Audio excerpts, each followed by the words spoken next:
শ্রেষ্ঠ করে আপনাকে বানিয়েছেন।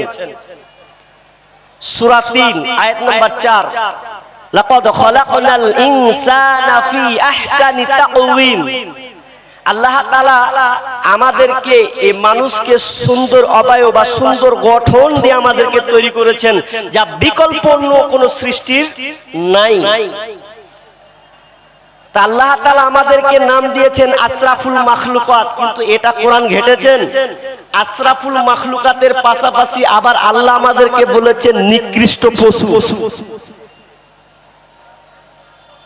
তার কারণ এখানে দুই রকম ধরনের লোক আপনাকে আমি প্রমাণ করব। যারা বসেছেন তারা আলহামদুলিল্লাহ আশরাফুল মাখলুকাতের পরিচয় দিয়েছেন। বাকি যারা মেলায় ঘুরছে, ছেলে আর মেয়ে ঠেলা ঠেলি কুদাকুদি, এরা আবার কোন ধরনের? এরাও কি আল্লাহ আর কি আশরাফুল মাখলুকাত বলেছেন? হাজি ভাই, চাল খান, চাল মিনিকেট চাল, স্বর্ণার চাইতে মিনিকেট চালের দাম বেশি না? তাই তো, মিনিকেটের চালের দাম বেশি। আবার মিনিকেট চাল ভাত করলে একে আবার পান্তা ভাত করে খাওয়া যায় না, অত ভালো লাগে না, খাওয়া যায় না। কিন্তু স্বর্ণার চাল যদি আপনি না খেতে পারেন, পানি ঢেলে পান্তা ভাত খাওয়া যায় কি যায় না? যাই তো, যাই। তো আল্লাহ তাআলা আমাদেরকে বললেন আশরাফুল মাখলুকাত, মানে সর্বের সেরা একটা জাত, একটা আমাদেরকে ইনসান করে পাঠিয়েছেন।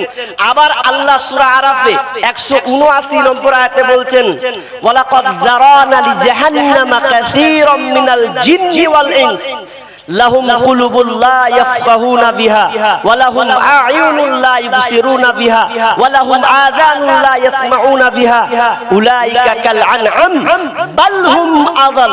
এখানে উলাইকা কাল আনআম চতুষ্পদ জানোয়ারের মতন, বাল হুম আযাল তার চাইতে নিকৃষ্ট। আরে মানুষ যদি ভালোর চাইতে খারাপে চলে যায়, মিনিকেট চাল যেমন খাওয়া যায় না খারাপ হয়ে গেলে, তো সেমনি একটা আশরাফুল মাখলুকাত যে আল্লাহ তাআলা বলেছেন এর মান সম্মান তখন আর থাকে না, তখন হয়ে যায় ও চতুষ্পদ জানোয়ারের মতন, জানোয়ারের চাইতেও নিকৃষ্ট।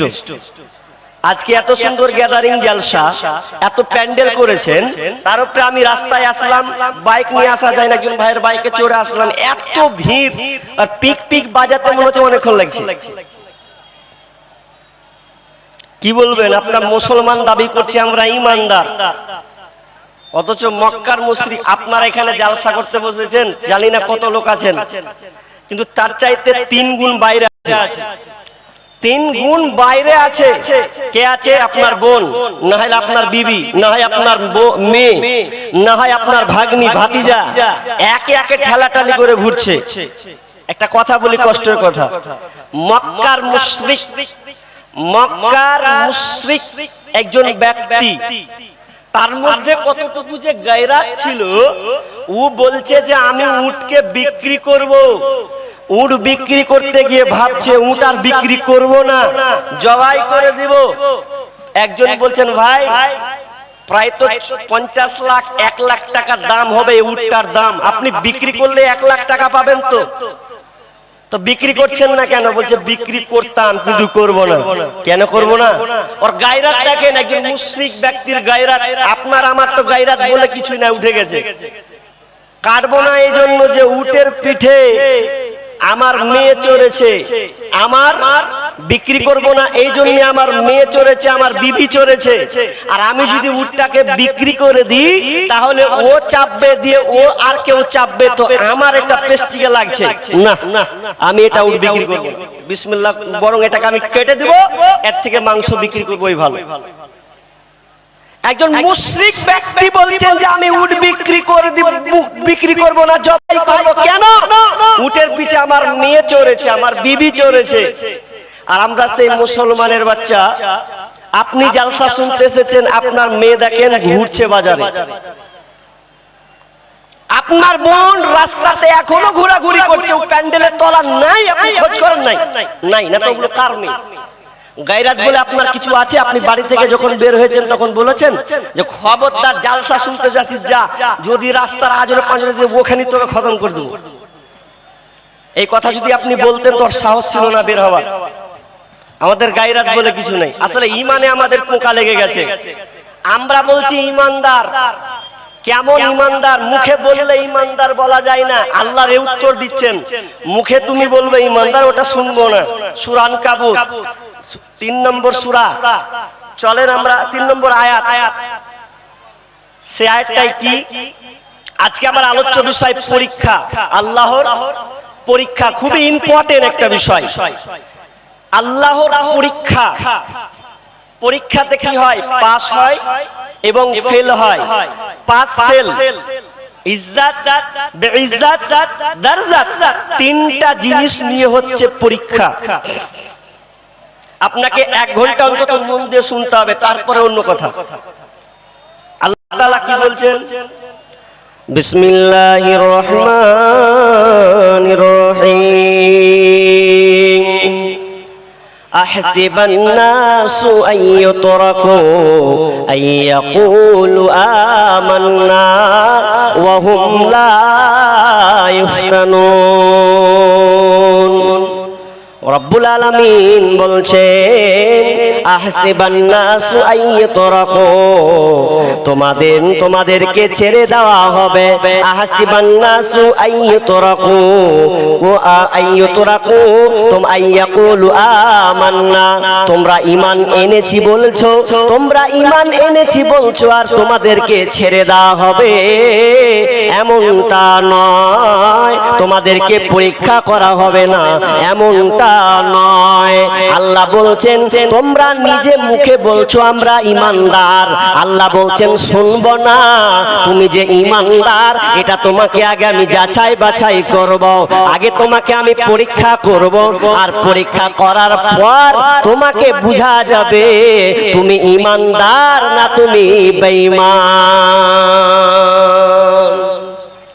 তুমি ঈমানদার কিনা এটা আগে যাচাই করো। তুমি বলছো যে কলু আমার না, আমরা ঈমান এনেছি, না, ঈমান আনাটা মুখের ভাত নয়, ওটা তোমাকে কার্যকলাপে দেখাতে হবে। আল্লাহ বলছেন পরীক্ষা করব।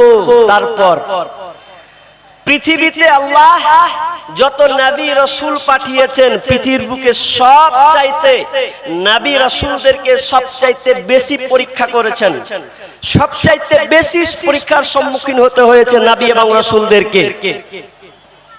আমাদেরকেও আল্লাহ পরীক্ষা করবেন। আপনি দোকানে একটা মাটির ভাঁড় নিতে যাবেন, কলসি নিতে যাবেন, তো মানুষ কি করে? মাটির কলসি নিতে গেলে ওকে বাজিয়ে দেখে, বাজিয়ে দেখে না গো, বাজায় না, বাজায় না, ওকে বাজিয়ে দেখে যে পুড়িয়ে ঠনঠনা হয়েছে কিনা। যদি ভালো বাজে, মাল ভালো আছে। তো আল্লাহ বলছেন তোমাদেরকে আমি পরীক্ষা করব, পরীক্ষা করব, তারপরে কোন কথা। আল্লাহ সুবহানাহু ওয়া তাআলা বলছেন, কুতিবা আলাইকুমুল কিতালু ওয়া হুয়া কুরহুল লাকুম, কুতিবা আলাইকুমুল কিতালু ওয়া হুয়া কুরহুল লাকুম। আল্লাহ বলছেন তোমাদের জন্য লড়াইকে আমি ফরজ করে দিয়েছি, তোমাদের জন্য আমি লড়াইকে ফরজ করে দিয়েছি। ওয়া হুয়া কুরহুল লাকুম, কুতিবা আলাইকুমুল কিতালু ওয়া হুয়া কুরহুল লাকুম। আল্লাহ বলছেন তোমাদের উপরে আমি যে লড়াইকে, সংগ্রামকে ফরজ করে দিয়েছি। ওয়াসা আন তাকরাহু শাইআ ওয়া হুয়া খায়রুল লাকুম, তোমরা হয়তো ওটা অপছন্দ করো, তোমরা ওটা পছন্দ করো, কিন্তু আল্লাহ বলতে চাচ্ছেন ওখানে তোমাদের জন্য খায়রুল লাকুম, কল্যাণ লুকিয়ে আছে। তোমরা যেটা অপছন্দ করো, তোমরা কিন্তু অপছন্দ করো, কিন্তু ওখানে আল্লাহ কল্যাণ লুকিয়ে রেখেছেন। ওয়াসা আন তুহিব্বু শাইআ ওয়া হুয়া শাররুল লাকুম, আর তোমরা যেটা পছন্দ করো সেখানে অপছন্দ অকল্যাণ লুকিয়ে আছে। তোমরা যেটাকে মনে করো এটা পছন্দ, এটা ভালো, আল্লাহ বলছেন এখানে কিন্তু অকল্যাণ লুকিয়ে আছে। ওয়ালামু আনতুম লা তা'লামুন, আল্লাহ বলতে চাইছেন আমি যেটা জানি তোমরা সেটা জানো না, জানো না। আপনি মনে করছেন আমার এখানে ভালো কিছু আছে, এখানে খারাপ কিছু আছে। আল্লাহ বলছেন তুমি যেটাকে ভালো মনে করছো, হতে পারে ওখানে তোমার অকল্যাণ আছে, আর যেটাকে তুমি খারাপ মনে করছো, মনে করো ওখানে তোমার কল্যাণ লুকিয়ে আছে। কথাটা একটু কেন বললাম? এই জন্য বলছি কথাটা, যাতে করে আপনার ঈমানে কোনো কমতি না থাকে, এই জন্য আয়াতটাকে নিয়ে আসা হলো। কেমন? একটা লোক জাহাজে চড়েছে। তো জাহাজে যখন চড়েছে তো জাহাজটা কোন রকমে ঝড়ে পাল্টি খেয়ে নিল। আর পাল্টি যখন খেয়ে নেওয়া কোন রকম করে ওই যাত্রীর মধ্যে একজন ডাঙায় উঠলো। ডাঙায় যখন উঠেছে কোন রকম এমন জায়গাতে উঠেছে যেই জায়গাতে আবার অপোজিটে নদী, কোনো বাঁচার কায়দা নাই, সামনে জঙ্গল। এখন উঠে গিয়ে বলছে আল্লাহ, সেজদায় করে গিয়ে বলছে আল্লাহ তুমি আমাকে বাঁচালে, সব মরে গেল কিন্তু আমি বেঁচে গেলাম। আল্লাহ লাখো লাখো শুকরিয়া। এদিন কিছুদিন যেতে না যেতে যেতে হঠাৎ খাবার আর পায় না, মাছ ধরবে মাছ ধরতে পারে না, কিছু নাই, না খেয়ে মরতে হবে, কোনো লোকজনই নাই, এমন জায়গায় এসে পৌঁছেছে। তো কোন রকম করে একটা তাবু খাটিয়েছে। তো তাবু যদি খাটিয়েছে তো একদিন খাবার মাছটাকে পুরাবে। তো মাছটাকে পুরাতে পুরাতে এমন সময় এমন একটা অঘটন ঘটলো। তাবু যে শূন্য ছোট একটা তাবুকে টাঙানো ছিল, ওই আগুনের সাথে তাবুটাও যেন জ্বলে গেল। খালি বারবার কিন্তু আল্লাহকে বলতো, আল্লাহ আমি এমন একটা জায়গায় আটকেছি যে জায়গায় তুমি ছাড়া আমার রক্ষা করার কেউ নাই, কেউ আমাকে দেখতে পাবো না, লাশ বেনে যাব, কেউ আমাকে উদ্ধার করবে না, তবে আল্লাহ তুমি আমাকে এখান থেকে রক্ষা করো। এই দোয়া কিন্তু করতেই থাকে, কিন্তু আগুন লেগেছে তাবুতে যেমন লেগে যাওয়া। লোকটা এবার মন খারাপ, আল্লাহকে এবার সরাসরি বলতে লাগলো। যে লোকটা দোয়া করছিল আবার সরাসরি বলল, আল্লাহ এক তো খেতে পাই না, কোনো ক্রম করে মাছটাকে জড়ো করলাম খাবারের জন্য, আল্লাহ তুমি এমন একটা কাজ করে দিলা, আমার তাবুটাকে তুমি জ্বলিয়ে দিলা, আমাকে কোন নজরে তুমি দেখছো। মন খারাপ করে লোকটা কিন্তু ঘুমিয়ে গেল। ভালো করে শুনেন, ঘুমিয়ে যে গেল তো গেল, এবার সকাল হবে। তো সকাল যখন হচ্ছে তো এই সময় একটা জাহাজ চলে আসছে। জাহাজ যখন আসছে তো মাথা খারাপ, জাহাজটা যখন আসছে তো এর কিন্তু ব্রেন ঘুরে গেছে, আরে জাহাজ কি করে খবর পেলে যে এইদিকে আসছে, মানে কিছু তো একটা হয়েছে। এবার সে বলছে, জাহাজটা যখন তার দিকে সামনে অগ্রসর, এমন সময় সে নাবিককে বলছে, ভাই আমি যেখানে আটকা পড়েছি তোমরা জানলে কি করে বলো, আমি যেখানে আটকা পড়েছি তোমরা জানলে কি করে বলো। তখন ওই নাবিকেরা বলছে, ভাই কেউ আমাদেরকে বলেনি, আমরা যাত্রা করছিলাম এক জায়গা থেকে অমুক জায়গা, কিন্তু আমরা দেখতে পেলাম আকাশ থেকে উপরে ধোঁয়া দাও দাও দাও দাও করে ধোঁয়া যেন উঠছে। আমরা মনে করলাম নিশ্চয় এখানে কোনো মানুষ আছে, নইলে আগুন আসলো কি করে, ধোঁয়া বের হয় কি করে, চলো তো আমরা ওইদিকে যাই। আমরা এসে দেখলাম সত্যি সেখানে আগুন লেগেছে, ধোঁয়া উঠছে, কিন্তু তোমাকে আমরা দেখতে পেলাম। যখনই এই কথা বলা ওই ভদ্রলোক আবার সিজদায় পড়ে গেছে, আল্লাহকে বলছে, আল্লাহ তোমার কুদরতে আমি বুঝা বড় দায়, তুমি যে আগুনটা জ্বালিয়েছো আমার জন্য জ্বালিয়েছো, আমি তোমাকে খুব খারাপ ভাবছিলাম, তুমি আমার উপরে রহম করো না, দেখো না বলে আল্লাহ তোমাকে অনেক কিছু বলে দিয়েছে, আল্লাহ তুমি আমাকে ক্ষমা করে দাও, তুমি বরং আগুন জ্বালিয়ে আমার উপকার করেছ। অতএব আপনি গাল দিয়েন না, অতএব আপনি নিজেকে অপারগ হয়েন না, সিদ্ধান্ত নিয়েন না যেটা ভুল এটা ঠিক। আল্লাহ বলছেন সূরা বাকারা আয়াত নাম্বার 216, আল্লাহ বলছেন আমি যেটা কল্যাণ রেখেছি ওটার মধ্যেই কল্যাণ, তুমি মনে করছো এখানে অকল্যাণ না, আল্লাহ বলছেন এখানে কল্যাণ আছে। এই কথাটা একটু গোছালো ভাবে বললাম। এবার চলুন পরীক্ষা। আল্লাহ বলছেন তোমাদেরকে আমি পরীক্ষা করব, পরীক্ষা এই 5খানা পরীক্ষা করা হবে। আচ্ছা পরীক্ষা তো অনেক আছে, এই আয়াতে আল্লাহ তাআলা 5টা সাবজেক্ট 5টা বিষয়ের উপরে আলোচনা করবেন, 5টা বিষয়ের উপরে। কেন?